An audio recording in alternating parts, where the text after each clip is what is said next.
Escape Room je ena družabna igra, torej dejansko mi vas zapremo v sobo, katera ima posebno zgodbo za 60 minut, vi pa morate najti izhod.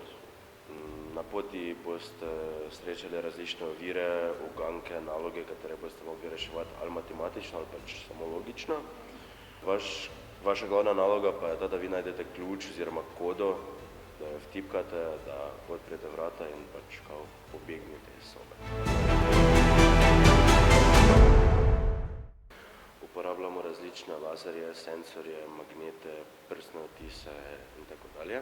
Na vsako sobo je približno okoli 5000 metrov različnih žic in kablov, da vse to skupaj povežejo. Tudi smo naredili poudarek na velikosti. Mi imamo eno izmed največjih sob pobega v Mariboru, pa mislim, da tudi v Evropi. To je naša tretja soba, to je Virus in je kar 130 kvadratnih metrov. Vse skupaj imamo 3 sobe, torej prva je bolj ali manj za začetnike, kateri še niso igrali drugih escape roomov, je zakleti hostel, torej vi ste v vlogi študentov in morate pobegniti ven iz zakletega hostla. Druga soba je kazino, ilegalni kazino tam sredina 70-ih v Ameriki, torej ga morate najti, ga oropati in pobegniti z denarjem.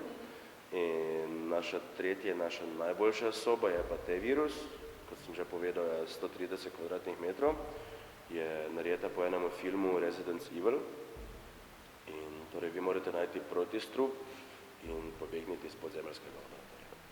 Torej, escape room je bil narejen po principu računalniških igric in mi smo to nekako želeli prenesti v današnje življenje. Mi smo naredili zelo veliko raziskavo različnih escape roomov v Evropi in tudi v Rusiji.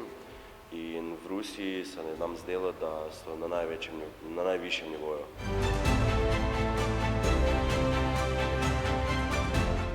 Zato smo mi povabili sem eno ekipo, ki je naredila prvi escape room v Rusiji in z njihovo pomočjo smo mi pač to naredili. Čim bolj smo se probali izogibati principu ključ-ključavnica in smo dali večji poudarek na tehnologijah. Naš escape room deluje po principu pametnih hiš.